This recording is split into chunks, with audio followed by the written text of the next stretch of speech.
इतिहास साक्षी है कि पुण्य भूमि भारत की गाथा भारत की अस्मिता, गौरव और राष्ट्रीय स्वाभिमान के लिए विदेशी आक्रांताओं से संघर्ष की महान गाथा है। बर्बर आक्रांताओं ने भारत की आत्मा पर चोट करने और भारत का अपमान करने के लिए हमारी संस्कृति और आस्था के केंद्रों को उद्ध्वस्त किया। सोमनाथ, काशी, मथुरा और अयोध्या के मंदिरों का तोड़ा जाना आज भी भारत की स्मृतियों में जीवित है। सन 1528 में अयोध्या में भगवान श्री राम के मंदिर का मुगल आक्रांता बाबर द्वारा तोड़ा जाना ऐसी ही एक अक्षम्य घटना थी जिसने सीधे भारत के सम्मान और आत्मा पर चोट की थी। कारण साफ था, अयोध्या के श्री राम के मंदिर पर आक्रमण भारत की आत्मा पर आक्रमण था। जहां हर भारतीय के रोम रोम में राम बसते हैं, वह भारत यह अपमान कैसे सहता। राम मंदिर पर आक्रमण भारत को आहत कर गया था। विदेशी हमलावर अपनी बर्बरता दिखाते गए और भारत अपने आत्मगौरव को फिर से पाने के लिए संघर्ष करता रहा। भारत रामलला के जन्म स्थान पर बाबर के नाम पर बने एक ढांचे को देखता और उसे हटाने का संकल्प लेकर शक्ति संजोया करता। हिंदू समाज आत्मसम्मान के रण में डटा रहा और लगातार हमलावरों द्वारा बनाए गए बाबरी ढांचे को हटाने के लिए लड़ता रहा। सरयू कई बार रक्त से लाल हुई। कभी स्थानीय शासकों ने तो कभी साधु संतों और राम भक्तों ने राम जन्मभूमि की मुक्ति के लिए अपने प्राणों की आहुति दी। 74 बार युद्ध हुए। हम कुछ मोर्चे हारे, पर रण जीतने का संकल्प कभी कम नहीं हुआ। हिंदू समाज तलवारों से रक्त रंजित हुआ, पर उसने हार नहीं मानी। उसका संकल्प अजेय था। 15 अगस्त 1947 को देश की आजादी के साथ सैकड़ों सालों से चले आ रहे इस संघर्ष में नई ऊर्जा और एक नया मोड़ आया। अचानक 23 दिसंबर 1949 को बाबरी ढांचे में श्री राम लला प्रकट हुए। हजारों राम भक्त दर्शन के लिए उमड़ पड़े। तत्कालीन प्रधानमंत्री पंडित जवाहरलाल नेहरू ने उत्तर प्रदेश सरकार को श्री राम लला को विवादित ढांचे से हटाने का आदेश दिया। उत्तर प्रदेश सरकार ने अयोध्या के कलेक्टर को यह काम दिया और यह निर्देश भी कि जरूरत पड़ने पर वे बल का प्रयोग भी करें। अयोध्या के कलेक्टर ने सरकार को उत्तर दिया कि यह नरसंहार के बिना संभव नहीं है, और फिर भी वह ऐसा चाहती है तो किसी दूसरे कलेक्टर से यह काम करवा ले। परिणाम स्वरूप रामलला की मूर्ति वहीं विराजमान रही। विवादित ढांचे को बंद कर दिया गया। केवल पुजारी को सेवा अर्चना के लिए भीतर जाने की अनुमति थी। फिर भी राम भक्त विवादित ढांचे के बाहर से प्रभु श्री राम की आराधना करते रहे। भारत के हिंदू समाज के लिए चुनौतियां और बढ़ गई। मामला अदालत में गया।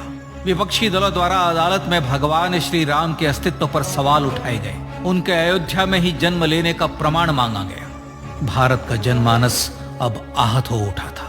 आजाद भारत में भी हिंदू समाज को अपनी आस्था और श्रद्धा के लिए संघर्ष करना पड़ रहा था। चुनौतियों के इस समय में सन 1984 में विज्ञान भवन दिल्ली में विश्व हिंदू परिषद ने धर्म संसद का आयोजन किया।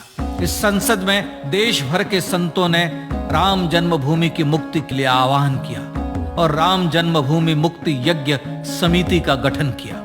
धर्म संसद ने राम जन्मभूमि की मुक्ति और वहां भगवान श्री राम के भव्य मंदिर बनाने के भारत के जनमानस के संकल्प को फिर से दोहराया। विश्व हिंदू परिषद के नेतृत्व में मंदिर निर्माण के लिए पूरे देश में अभूतपूर्व आंदोलन की शुरुआत हुई। श्री राम जन्मस्थली मुक्ति यज्ञ समिति के साथ देश भर में राम जानकी की रथ यात्राएं निकली। राम लीलाओं में राम कथा के माध्यम से भारत का आम जन फिर से जुटा। अब सबके मन में एक ही प्रण था, एक ही लक्ष्य था। अयोध्या में जन्मभूमि पर भगवान श्री राम के भव्य मंदिर का निर्माण। सन 1989 में विश्व हिंदू परिषद द्वारा गांव-गांव से रामशिला पूजन करके अयोध्या भेजी गई। 2,75,000 गांवों से रामशिलाएं अयोध्या पहुंची। भव्य राम मंदिर के शिलान्यास का निर्णय हुआ। पूज्य संत महात्माओं और हिंदू समाज के अन्य प्रमुख नेताओं के निर्णय के अनुसार अनुसूचित जाति के प्रमुख नेता श्री कामेश्वर चौपाल ने 9 नवंबर 1989 को मंदिर निर्माण का पहला पत्थर रखा। राम जन्मभूमि पर मंदिर निर्माण के लक्ष्य की पूर्ति के लिए सन 1990 में सोमनाथ से अयोध्या के लिए श्री लाल कृष्ण आडवाणी ने रथ यात्रा की शुरुआत की। देश में जन भावनाओं का ज्वार उमड़ने लगा। श्री लाल कृष्ण आडवाणी के रथ यात्रा के साथ साथ मंदिर के लिए जन समर्थन बढ़ने लगा और छद्म सेकुलरवाद बेनकाब होने लगा। इस जन आंदोलन को रोकने की तमाम कोशिशें हुई पर सब व्यर्थ हुई। विश्व हिंदू परिषद ने देशवासियों से अयोध्या में जन्मभूमि पर मंदिर निर्माण के लिए 30 अक्टूबर और 1 नवंबर 1990 को कार सेवा का आह्वान किया। परिणाम स्वरूप लाखों राम भक्त कार सेवा के लिए देश के कोने कोने से अयोध्या आए। इससे देश की एकात्मता का विराट दर्शन हुआ। कार सेवकों को रोकने के लिए उत्तर प्रदेश के तत्कालीन मुख्यमंत्री श्री मुलायम सिंह यादव ने अयोध्या में परिंदे को भी पर न मारने देने की घोषणा की। स्थितियां गंभीर हो गई। अयोध्या से 100-100, 200-200 किलोमीटर दूर रेलगाड़ियां रोक दी गई। अयोध्या युद्ध भूमि बना दी गई। मार्ग बंद, रेल बंद, चप्पे चप्पे पर पुलिस। अयोध्या सैनिक छावनी में बदल गई। राम नाम पर ऐसी पाबंदी कि अर्थी ले जा रहे लोगों तक को रोका गया क्योंकि वे राम नाम सत्य कह रहे थे। लेकिन सैकड़ों किलोमीटर की यात्रा कर कार सेवक अयोध्या पहुंचने लगे। राम के गीत गाते, होठों पर हंसी और पांव में छाले लिए राम काज के लिए राम भक्त देश विदेश से अयोध्या पहुंच ही गए। कार सेवकों पर गोलियां चली। अनेक कार सेवक शहीद हुए। आजाद भारत में जन्मभूमि पर राम मंदिर के लिए कार सेवकों ने फिर एक बार अपना बलिदान दिया, पर कार सेवकों ने विवादित ढांचे पर भगवा फहरा ही दिया और इस तरह कार सेवा सफल हुई। श्री राम जन्मभूमि आंदोलन ने भारत की सुप्त आत्मा को झकझोर कर जगा दिया था। विश्व हिंदू परिषद ने फिर एक बार 6 दिसंबर 1992 को कार सेवा का आह्वान किया। राम भक्तों को कार सेवा करने देने के लिए अदालत में प्रार्थना की गई, पर अदालत ने कोई निर्णय नहीं दिया। परिणाम स्वरूप बौद्ध, जैन, सिख, स्वामीनारायण संप्रदाय, गायत्री परिवार, हर पंथ मत विचार के हिंदू एकत्र हो गए। छूत अछूत का भेद मिटा, जाति की पहचान मिटी। हम सब हिंदू, हम सब सिंधु बन गए। राम सिंधु में ज्वार उठा और देखते ही देखते 6 दिसंबर 1992 को श्री राम जन्मभूमि से बाबरी ढांचा सदा के लिए हट गया।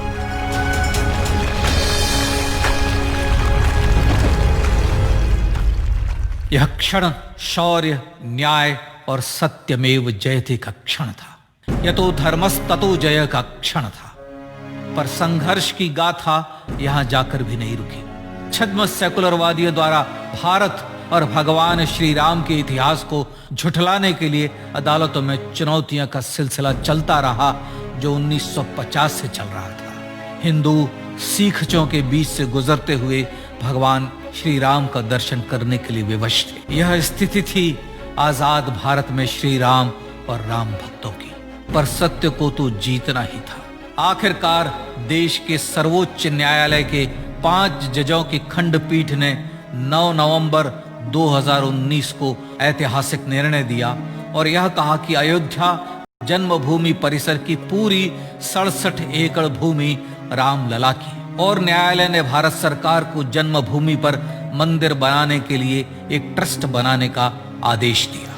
सर्वोच्च न्यायालय के आदेश के अनुसार भारत सरकार ने 5 फरवरी 2020 को श्री राम जन्मभूमि तीर्थ क्षेत्र नाम के ट्रस्ट का गठन किया और राम जन्मभूमि न्यास की भूमि जो सरकार द्वारा अधिग्रहित की गई थी, उसे ही नवनिर्मित न्यास को वापस दे दिया गया।